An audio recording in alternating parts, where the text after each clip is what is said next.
Hello everybody, welcome to my video. Today I'm talking about Mel Kiper's mock draft 2.0 and why I think it's a joke that nobody got. Mel Kiper had two first round drafts in his latest mock draft, the 2.0 version. He had Cleveland and Baltimore trading 13 and 19 respectively, and New Orleans trading up with Baltimore 18 and 14 respectively. The Cleveland pick, going by the draft value chart, number 13, was worth $11.50. The Denver pick at 9 was worth $13.50. New Orleans at 18, that was worth $900. Baltimore at 14 was worth $1,100. What's important is both trades have a draft value difference of 200. And 200 is equal to the pick number 78 in the draft, which is the 14th pick in the third round. It's a very significant draft. Now, we don't know what the trades were. Mel Kiper never said what the trades were. So we're just going to kind of assume it was value. Probably usually you have to give up a little bit more than that, but we'll give them the benefit of doubt. Granted, neither team has the 14th pick in the third round, but we'll just assume that they did, and that's a pick that they gave up. So it's exactly going by chart, which it never is.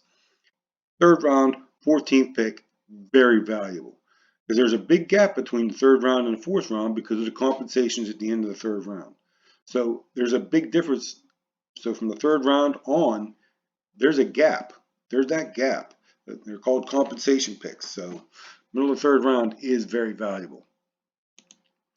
Here's how it went. Starts off with 9 used to be Denver, now it's Cleveland, and it ends with Baltimore. Used to be New Orleans, but now it's Baltimore. And this is how it went. Notice there were only 2 wide receivers taken: Drake London and Garrett Wilson. No other wide receivers. Which leads me to my first issue. There was no receiver taken between picks.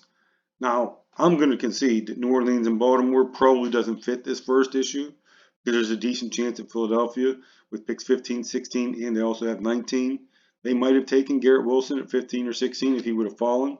So maybe there would have been someone for New Orleans. Cleveland, I don't see it. I don't see Denver taking wide receivers. They got a ton of them out there. I don't see the Jets doing it. I don't see Washington or Minnesota. They're all looking for different things. None of these teams are looking for wide receivers. And in this mock draft, Mel Kiper's mock draft, he doesn't have any receivers going, which is perfectly reasonable. Basically saying Cleveland gave up a valuable mid-third round draft pick for nothing. Stupid. My main issue is there's no consensus top wide receiver. Mel Kiper has Drake London. Some people do have Drake London. Most people have Garrett Wilson. Almost everybody has one of those two as the top ones. There's exceptions, myself included. But most people have Drake London or Garrett Wilson, number 1 wide receiver. And most of them actually have him going to Cleveland at 13. Some people have Treylon Burks as the top receiver.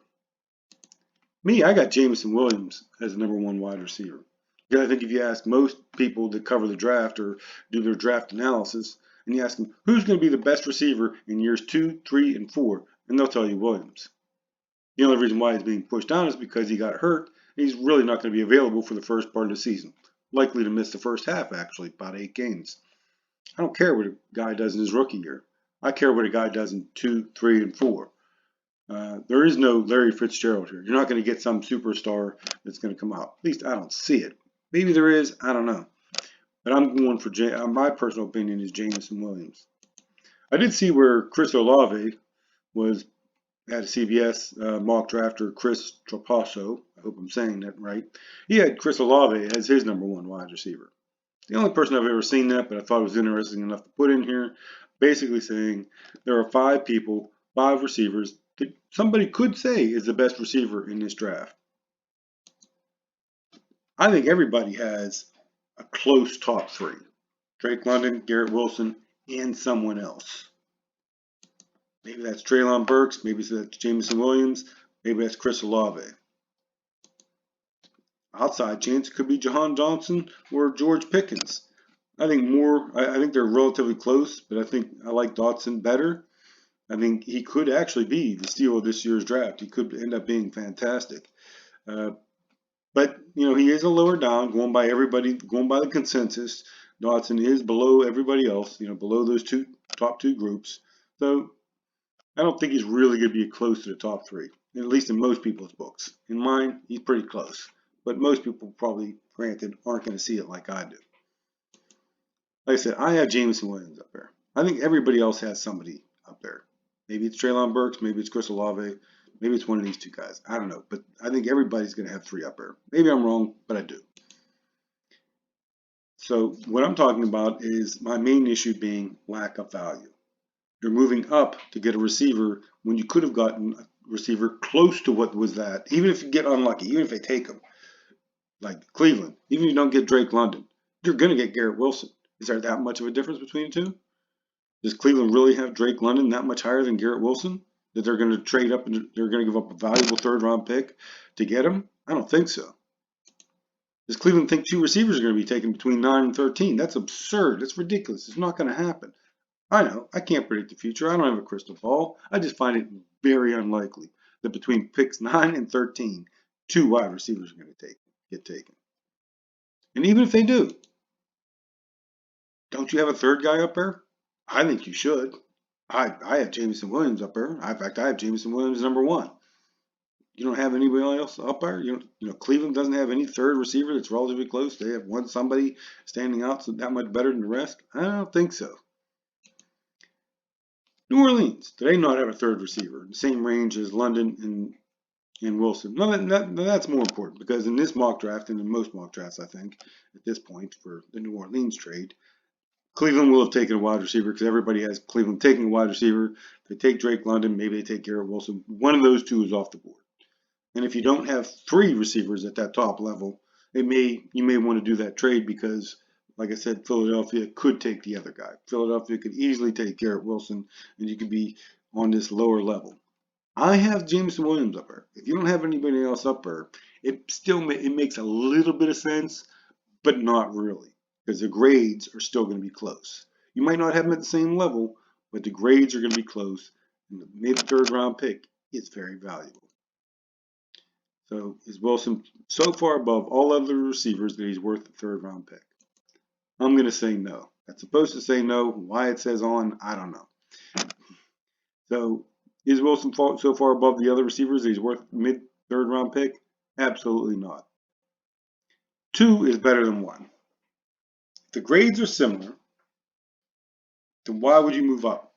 Why not draft another wide receiver with that pick you would have used? You could keep the first pick that you would have had. If you don't trade up, take your wide receiver with your first pick, take a wide receiver with your 3rd round pick. You've now got 2 top draft picks at wide receiver.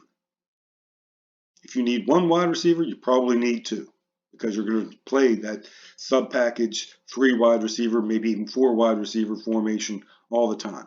You can't have too many good wide receivers. So if you think you need 1 wide receiver like Cleveland does or like New Orleans does, you're better off bringing in 2. You don't know what's going to happen with that guy.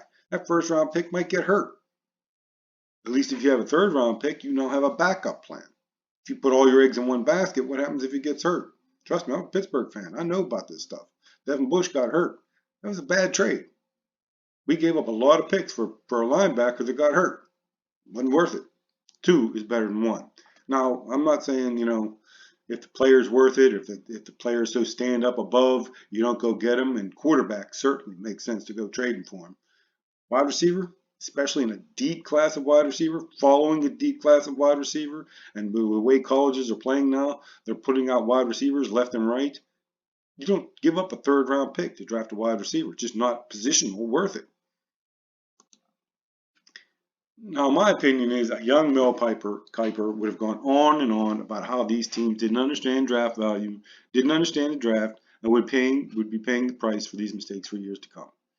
My guess is he'd be talking about how the general manager is going to get fired in a couple of years if that 1st round pick doesn't work out. And that's essentially what you're doing. You trade up, you're giving away a 3rd round pick to move up to get a wide receiver. If that wide receiver doesn't work out for any reason, maybe he gets hurt, maybe whatever the money gets to him and he goes wild, I don't know.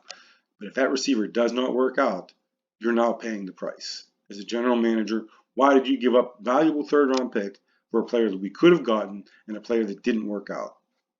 Current Mel Kiper, because he's gone soft, would have said he liked the players. Criticizes people like he used to. So sad.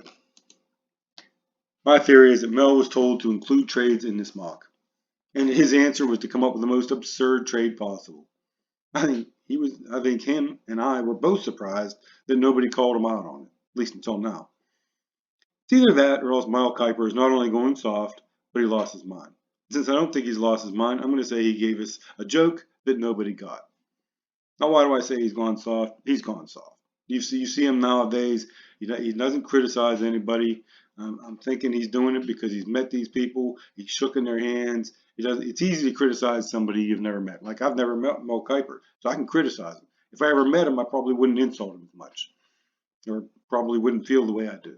It changes who you are when you actually meet somebody and you actually have to criticize them to their face. So Mel Kiper, he's gone soft, but he's not an idiot. Josh Allen was #1 quarterback in his book a couple of years ago. Look at what happened. He's #1 quarterback hands down in that year's draft. Well, actually, Lamar Jackson's pretty close at 32, but whatever. Josh Allen was the #1 quarterback, and Mel Kiper, to the best of my knowledge, was the only one that saw it. So he can still evaluate players. He just doesn't evaluate the draft like he used to. He doesn't criticize like he used to. He's gone soft. But either way, he hasn't lost his mind. He still understands draft value, and he would never, never actually do these trades. And my hope is that if a team did these trades on draft day, that he would go back to young Mel Kiper and he would talk about how stupid they were and how much they didn't understand draft value. That's my thoughts on it. Thank you very much for listening. Bye.